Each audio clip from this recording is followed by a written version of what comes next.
Welcome to another episode of Point of Disorder. I'm your host, Norris Howard, and we are remote right now, if you can't tell, but we are fresh off of the State of the Union. I'm joined also by Julie and Gina. Say what's up. G'day. I will say howdy from DC, y'all. We're in the back. Yes. This is as far south as I go in this country, so. I don't disagree with you.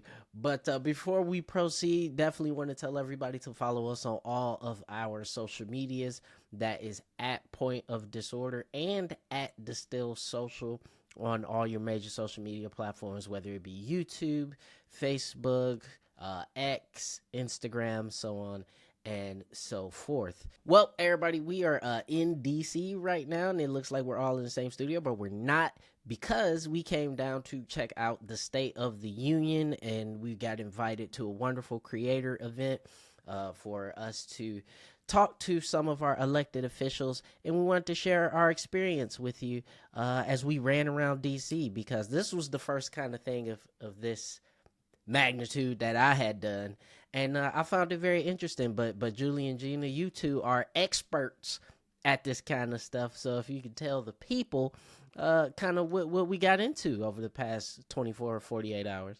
We were kind enough to receive invitations from the DPCC to join their creator program for the State of the Union address. So what that means is the Democratic Policy and Communications Commission invited us out to cover the State of the Union as independent journalists, along with, about 50 other creators. So we had a whole schedule slated for us for roughly 18 hours of the day. It was crazy. Our feet are killing us, but we're here to tell you guys all about it, because let me tell you, there was some shit went down, and it literally started from the airport in Detroit before we even got off the ground. Tell us about that, Gina, because I think that you ran into some of our friends in a Detroit Metro. I think I texted Julie when I landed, and I was literally like, I cannot throw my handbag over my shoulder without it hitting a congressperson or candidate, and I will stick by that, and I'm sure it's going to be the same on the way home today. But I'm sitting in the Delta Lounge, and I get up to go plug my phone in, and there's Tim Grimel and Jeremy Moss, who are both running for Congress. Tim Grimel and M10. Jeremy is running for M11, which are both Southeast Michigan. Just went over, friendly chat, said hello. Jeremy told me he was in town to go to some equality event. I'm not sure why Tim was here, but I can tell you that things coincided with each other. There were many things happening in DC this week, so it wasn't all just about the State of the Union. There was an APAC conference that started on Sunday and went until last night. So the city was crawling with APAC. So I'm sure both stopped by because they are both receiving APAC money. And Jeremy was recently endorsed. So there was that. There were APAC flyers on the ground. That was going on. This also coincided with a really big SCOTUS hearing on Line 5. So we ran into so many of our friends from Michigan who have been battling Line 5 for years and years.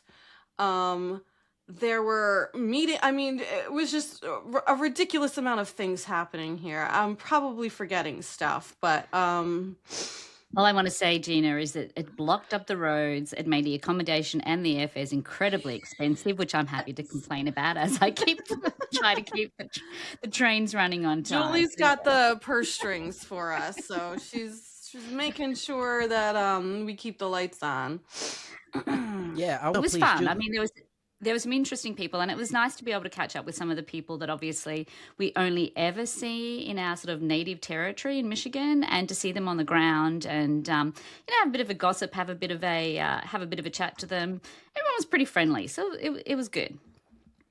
Yeah, Yeah, I everyone would was say, super friendly, especially in our creator program. I have to say, like team progressives online, everyone that we met was so super cool. Like yesterday during the State of the Union, we were joking. We were literally in the bowels of the Capitol. Like we walked through one of the congressional buildings, like the Rayburn building. We went downstairs underneath, and then there's like this labyrinth of tunnels to follow, and the little trolley you can ride. Which, if you you're watch our very excited Instagram about the trolley, Gina. stories, if you watch our Instagram stories, you can see a video of me getting excited about the trolley.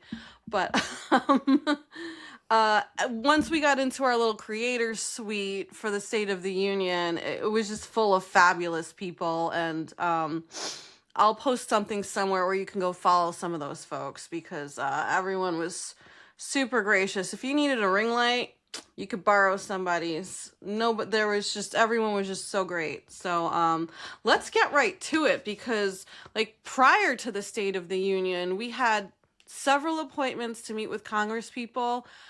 We had a luncheon hosted by the Comms Committee at the Library of Congress, where Hakeem Jeffries sat next to me, and just so many other fun things to talk about. Yeah, it was really interesting because, like I said, this was my first time really sort of being in DC as a reporter, and it's really kind of interesting the level of access that you get, because you would assume that, you know, everything is like super regimented, super like bam bam bam. You sit at a place, they bring you a person, you do it. Everything is so fluid. Everything is in flux. You go to this person's office, they're not there. This person's office, they're in a committee. This person is coming out of the bathroom, walking down the hallway. This person, it's just it's Yeah. so it's so regular, whether as opposed to being out in the provinces where we are. Running into an elected official is kind of like a special event. You kind of like, oh my god, it's the, you know, Secretary of State, or oh my gosh, it's the so and so. And here you literally will just like bump into, you know, a senator randomly, They're in you the know, getting a wild. coffee. Yeah. Yeah, in the wild. It makes sense, but I guess until you're kind of in it and around, you think nothing of it. And especially down in those tunnels underneath the buildings at the Capitol, man, everybody's down there, man. I felt like a Ninja Turtle. It was like everybody was in the sewers hanging out. There was pizza. It was great. I just want to Yeah. mention, I think the big thing for me that I took from all of it was, you know, we obviously there's several congressional offices, so and everything is literally connected underground. So that was kind of fun. It's what you're talking about, Norris. We literally didn't have to go outside at all. I feel like we didn't see daylight for 24 hours. We're Yeah. literally in the bowels of everything. But when we went around the congressional offices, what I did not expect, and I've been to DC, as Gina said, we've been to DC, you know, many, many times for many different reasons, everything from CPAC to bloody, you know, you name it, we've been here for it.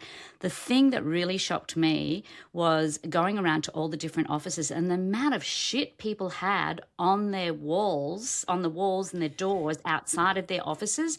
It's like they're Yeah. all teenagers. It's like, you know, when you're a kid. That's exactly what You're it is. right. It's There like when are you hanging decorate your locker in posters high school. outside. So, like, the congressional halls are long, okay? These offices are big. So, the doors to enter the offices are spread out, because once you enter, you've got the big member office, but you also have the staffers' offices. So, they had a lot of wall real estate to show their values off, okay? So we would walk by, and there was one gentleman who had from like, I don't know, Louisiana, who just decided to put faces of firefighters who died in 9/11 outside his office.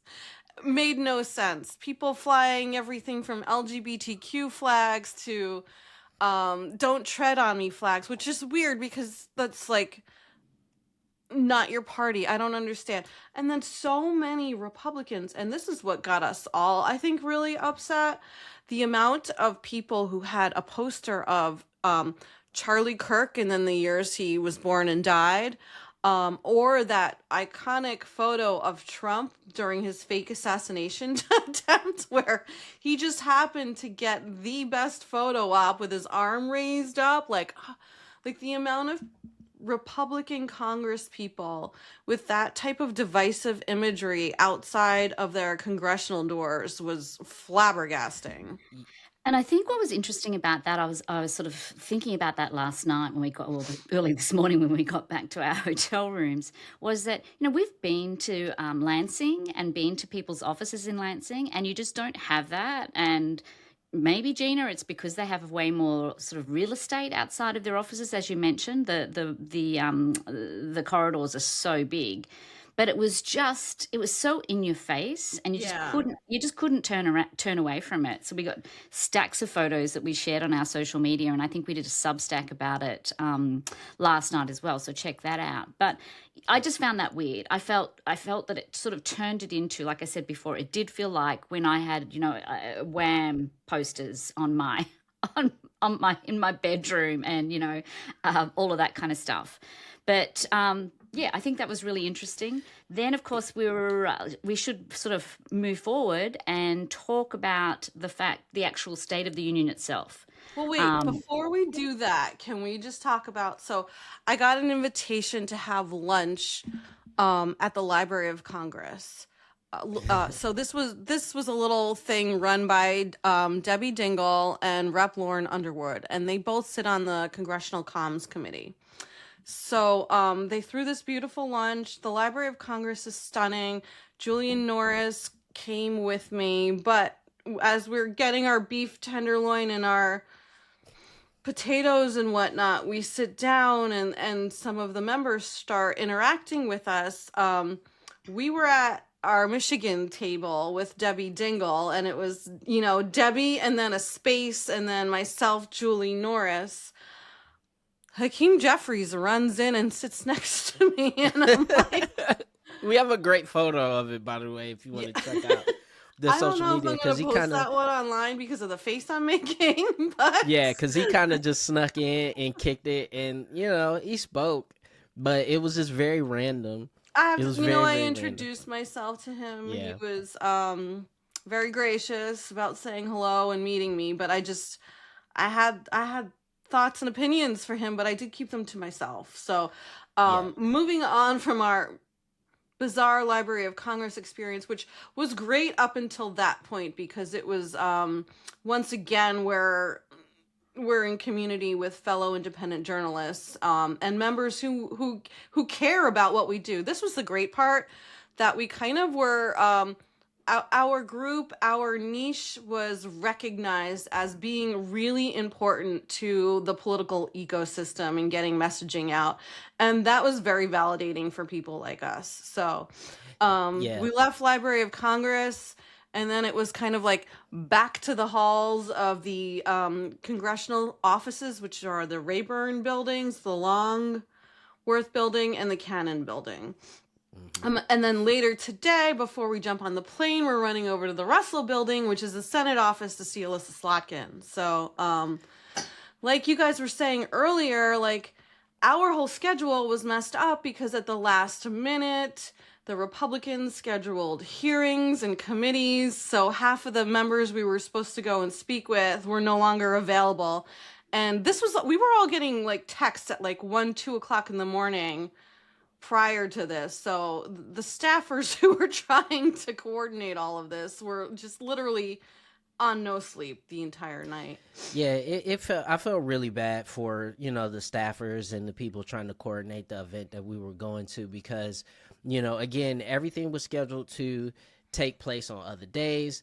Then the schedule gets changed last minute. Everybody's kind of running around with chickens with their heads cut off. Yeah. The little vote alarm thing is popping off in the middle of our interviews, and with so Debbie, people are having to leave, and go to potentially vote. And it just, again, it was just one of those things that reminds you of just how in flux, or at least how fluid everything is in Washington, where the Speaker of the House can literally change everybody in Washington's schedule in 3 hours. Like we land, we have a schedule, We find out at 2 a.m. That's entire schedule is different. But Right. I wanna just very briefly touch on the actual sort of event of the State of the Union and our reactions to the speech, because as we were sitting with the other creators, we were watching the speech, and everybody just had varying levels of horror and disgust. And I'm not saying that to be, superlative, but truly that is how people felt. I've If watched we had every like State of the Union. tomatoes, we would have been throwing them collectively. Truly, because I've watched every State of the Union from Trump specifically, because I always kind of want to see what's his tenor. And this one was even more strange, even more meandering, and even more violent. I think that's the thing that stood out to me, is it was incredibly violent and gory, and it's just blood and guts and people dying, and it was very shocking for a State of the Union. It I'm was the longest State of the Union on record. So let's get that out there. It was. And let me tell you, I had to sit through it all. And my summary, I've got a summary of it, right? I feel like it was a golden shower of bullshit, which morphed into some weird home shopping network show where he kept sharing websites. And then we went into full blown re traumatization of people in grief. It was crazy. And it was the intermittent seal clapping that got me. Like these dudes Yeah. were trying to outclap each other. At one point, I thought it could have actually finished within an hour had these Yeah. pricks not clapped for like 10 minutes at a time. It was unbelievable. We didn't need the theatrics of part of the hockey team showing up, like the bullshit of Erica Kirk being there, the random people who were harmed by culture wars, this trans teen who wasn't allowed to be their authentic self, and now they're being used and abused by the Trump administration as some culture war flag. A woman whose daughter died tragically, like Norris was saying, like just like weird, unnecessary shit, totally divisive. We did not hear the president speak about unifying Americans at all. I think also the stuff that was said about like Ilhan Omar and like Somali pirates and all that, like it just easily is like the most racist State of the Union we ever seen.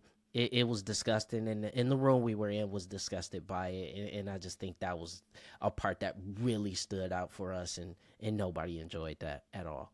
I found really interesting, Norris, that you say that, because what I saw around me, because I was sitting there watching it with the other creators, was that they were all shocked. These are young kids that are creators and only been in the sort of the industry or around for the, probably only through the Trump administration, to be honest. And they're sitting there and they're saying to me, "You're fucking kidding." Like they were so shocked. For me, it didn't feel shocking because I just expect it. But for these young kids that are sort of new to the game, they were absolutely stunned and shocked. It was insane. And personally, if I never see another State of the Union again, it will be too fucking soon. No. It was So, certainly like, real quick, guys, just tell me what your favorite part of the trip was. You know what? I would say this. I would say my favorite part of the trip, honestly, was just like bopping around with the two of you, as like you would randomly see a congressperson, or randomly see a person from this group or that group, and just sitting around and getting to meet all those folks was really cool. Like obviously meeting and talking with our elected officials is fantastic, but for me it's always like meeting the people behind the people, and kind of getting connected in that way, and just being able to be in some of these rooms, because I mean, listen, slaves built those buildings, and now here I am, pretty much experiencing it from as a journalist, and so I put perspective on that, and that's kind of my favorite part about it. For me, it was actually the beauty of the Library of Congress. I'd never been into it before, and that was beautiful. And being able to go into that gorgeous room for lunch, that was stunning. as well as I think apart from the actual State of the Union, I think the most traumatizing part for me were the halls of Congress. Like, holy shit, that shit in there. It's like these dudes are like 13-year-old girls with posters and they're running our country. And that gave me a real kind of like, sits in my stomach to think that, the mentality of these people is a 13-year-old, not even a 13-year-old, 9-year-old girl, basically. So that was kind of traumatizing. Yeah, I'm going to put photos of Julie in the Library of Congress in our Instagram stories later if you want to catch it. It was absolutely stunning. I'll also put some photos of the bizarre shit we saw in the congressional offices.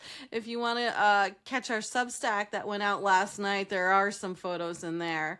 For me, I have two favorite moments I'm going to talk about really, really quick. I happened to spot Rep Barrett walking out of the men's room coming down the hallway. So we had a little downtime. So we were trying to find the Michigan Republicans office and see if they talked to us. John James was not there at the time, but it was like fate that Tom Barrett was walking down the hallway towards us as we were standing outside his office. So you can catch that interaction on Instagram. We posted it last night because, Tom didn't want to talk to us. He doesn't like constituents. He's afraid of us. And he literally tried to slam the door in my face. So you can watch that whole thing. And then my other favorite thing is there is a little trolley underground and I got to ride it. So honestly, what you left us, by the way. Left us walking. Well, you guys could have hopped on. Me and Jack got on and had a good time. Oh, and I also want to point out the major fucking divide between the establishment who are working here in DC. So many people are well aware of our insane Senate race right now, right? And and every room I walked into, I was asked about it. Literally every room, staffers wanted to know who does Distill Social and it was so funny. So that quick briefing we had on Monday, the progressives weren't even mentioned. Will Lawrence, who's running against Tom Barrett, they were who out of the two, who do you like? And the two didn't include Will. So I was just well, there is actually 3 people running. And then the same for our Senate race. Everywhere we went, people were who do you like? Who do you like? And it was bizarre as we're with all these creators and some of them have millions of followers on various streaming platforms and all over. All of the creators were behind Abdul. Everyone said Abdul. And then this program was partially run by Rep Underwood, who, in between our meetings with her, actually endorsed Haley Stevens. And I was It was upside down day. When I was asked by certain staffers throughout the day who we liked, it was literally my answer was anyone but Haley Stevens. Yeah. Which I think anyone that listens to this pod knows where we stand on that. They know it deeply. But we got some other things to do as well as a plane to catch. So we will be back. And listen, if you guys want to know more about our trip out here to DC, please feel free to message us on all of our social media platforms. Ask us any questions about stuff we saw, because we love to respond to all of our listener feedback. But I will give you all the tea in our DMs, so feel free to absolutely absolutely. Don't forget that you can follow us on all of our social medias at Point of Disorder and at Distill Social on all major social media platforms. And signing off from Washington, D.C., I'm your host, Norris, and we will see y'all when we get back to Michigan. Bye. See you in Detroit.